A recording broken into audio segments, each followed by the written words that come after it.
بسم اللہ الرحمن الرحیم۔ تمام دیکھنے اور سننے والوں کو اسلام ورلڈ چینل پر خوش آمدید اور پیار بھرا سلام۔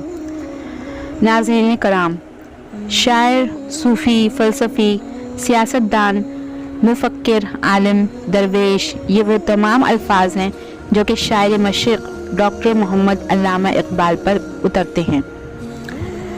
علامہ اقبال ہی وہ شخصیت ہیں جن کی دور اندیشی پاکستان کی تشکیل کا باعث بنی۔ تو آپ سب سمجھ گئے ہوں گے کہ آج کی میری ویڈیو حضرت علامہ محمد اقبال کی زندگی پر ہے اور ان کے کچھ حیرت انگیز واقعات ہیں جن کو میں آپ کے سامنے شیئر کرنا چاہوں گی۔ ڈاکٹر علامہ اقبال اپنی شاعری، سیاسی اور فلسفی زندگی کے ساتھ ساتھ ایک عام خواندگی زندگی کے حامل فرد تھے۔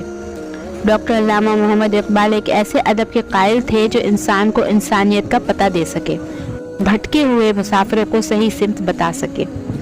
انہوں نے اپنی پوری زندگی، پوری شاعری اور خاص طور پر نظمیہ شاعری کو اپنے اس نظام فکر کی تعبیر و تشریح کے لیے بنایا۔ اپنی شاعری سے نہ صرف مشرقی عوام کو خواب غفلت کی نیند سے بیدار کیا بلکہ مغربی تہذیب سے اجتناب اور اسلامی تہذیب کی بنیاد کو سمجھنے کی تلقین بھی کی۔ جن دنوں اقبال انگلینڈ میں تھے، ان کے بیٹے جاوید اقبال نے ان کو ایک خط لکھا کہ میرے لیے ایک گرامو فون لیتے آئیے گا۔ خط کے جواب میں علامہ اقبال نے جاوید اقبال کو یہ نظم بھیجی: اٹھانا شیشہ گرانے فرنگ کے احسان، سفال ہند سے مینا و جام پیدا کر۔ میں شاخ تاک ہوں، میری غزل ہے میرا ثمر، میرے ثمر سے میں لال کام پیدا کر۔ میرا طریق امیری نہیں فقیری ہے، خودی نہ بیچ غریبی میں نام پیدا کر۔ علامہ محمد اقبال ہر شخص سے، چاہے اس کا تعلق کسی بھی مذہب یا طبقے سے ہو، نہایت محبت و اخلاص سے ملتے تھے۔ طبیعت میں نہایت سادگی تھی اور سادگی کا یہ عالم تھا کہ صرف بنیان پہنے اور تہبند باندھے بیٹھے ہیں، قریب کرسیاں رکھی ہوئی ہیں اور آپ سے ملنے والے طلباء، وکلاء، علماء، ہائی کورٹ کے جج اور صوبائی وزیر آتے، معززین شہر بھی ہوتے اور معمولی درجے کے لوگ بھی شامل محفل ہوتے۔ علامہ محمد اقبال سب کو یک نظر دیکھتے، یکساں برتاؤ کرتے، کسی بڑے کے آگے جھکتے نہ، چھوٹے سے بے اتنائی کرتے۔ اس کے ساتھ ہی ان میں خود اعتمادی بھی بے انتہا تھی۔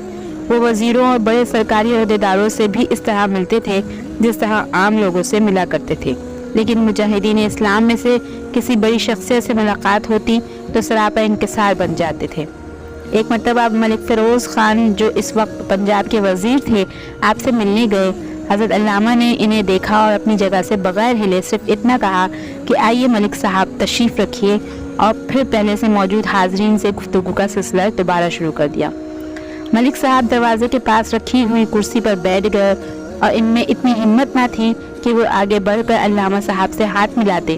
پھر کافی دیر اپنی جگہ ادب سے بیٹھنے کے بعد علامہ کی خیریت معلوم کی اور رخصت ہو۔ علامہ نے ان کے رخصت ہونے پر بھی کسی تکلف کا اظہار نہیں کیا۔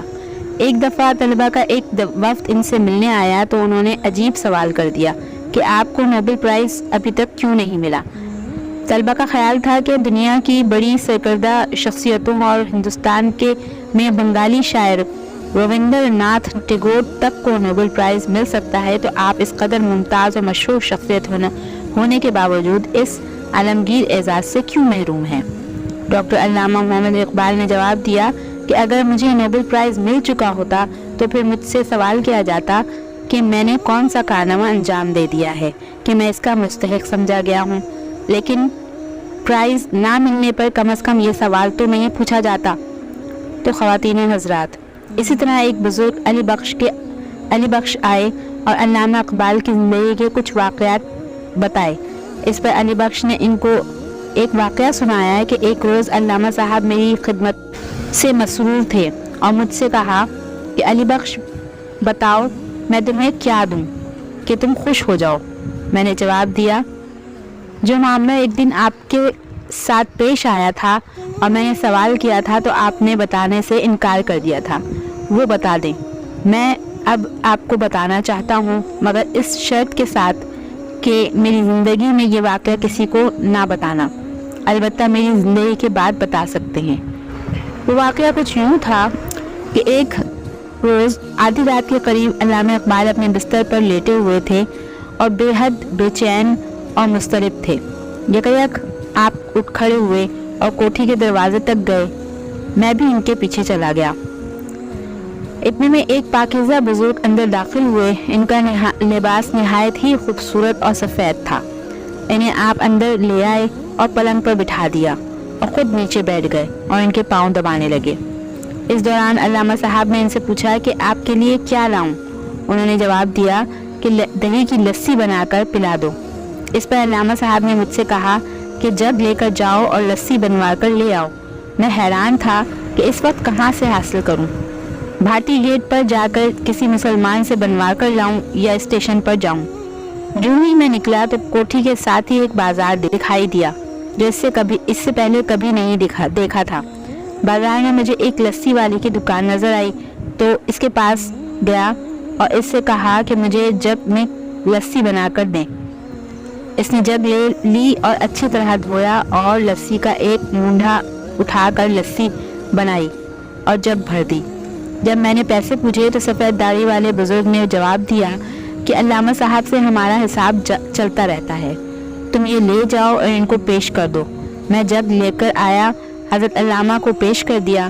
حضرت علامہ نے ایک گلاس بھر کر اس روحانی بزرگ کو پیش کیا تو انہوں نے پی لیا۔ دوسرا گلاس بھی بھر کر دیا تو وہ بھی پی لیا۔ جب تیسرا گلاس بھرا تو بزرگ نے کہا یہ خود پی لو۔ کافی دیر بعد تک علامہ صاحب اس بزرگ کے پاؤں دباتے رہے اور باتیں کرتے رہے۔ کچھ دیر کے بعد وہ بزرگ اٹھے اور کوٹھی سے باہر نکلنے کے لیے چل دیے۔ علامہ صاحب بھی ان کے ساتھ نکلے، میں بھی ان کے پیچھے چلا گیا۔ وہ بزرگ کوٹھی سے باہر نکلے جو اچانک ہی غائب ہو گئے۔ میں بہت حیران ہوا کہ یہ کون تھے اور اب کہاں چلے گئے۔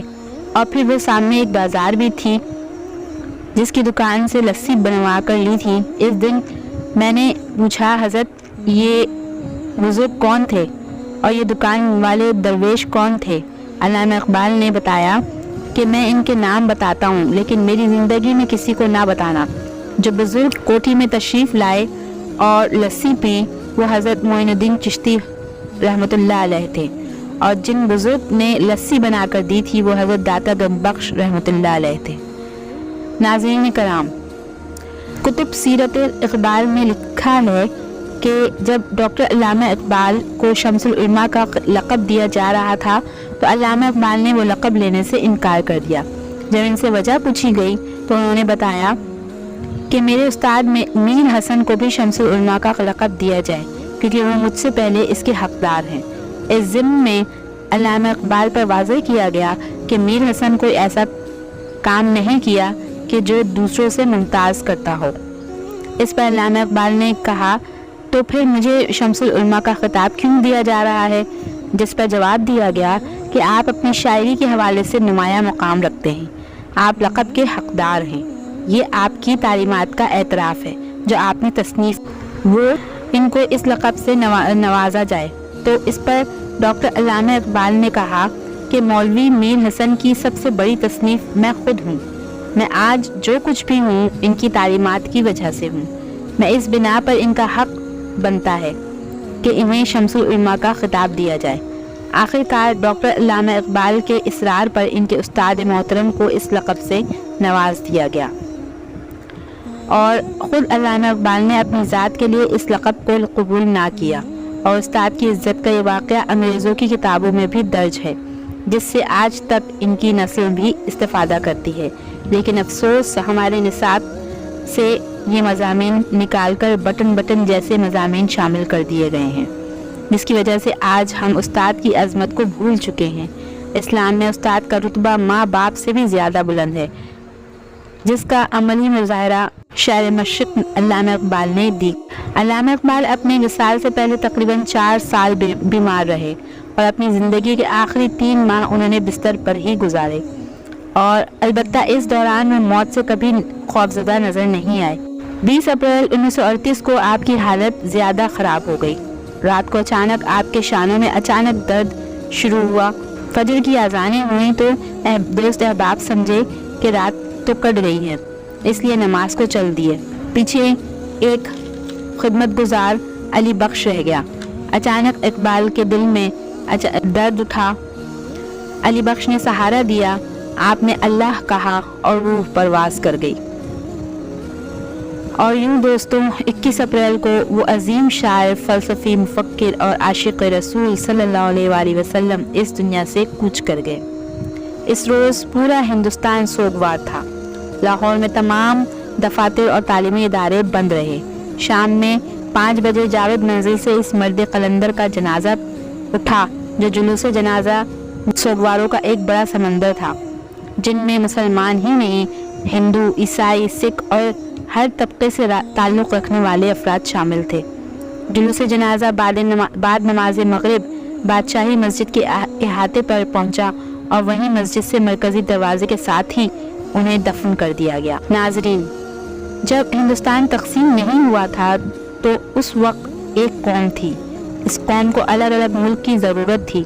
آج اللہ کے فضل سے ہم ایک الگ ملک کے باشندے ہیں، لیکن میں سمجھتی ہوں کہ ہمارے پاس ایک ملک تو ہے لیکن ہم ایک قوم نہیں ہیں۔ آج ہمیں ایک قوم بننا ہے۔ ہم کوئی سندھی ہیں، کوئی پنجابی ہیں، تو کوئی بلوچی، تو کوئی پٹھان۔ امید کرتی ہوں آپ کو چھوٹی سی یہ معلوماتی ویڈیو پسند آئے گی۔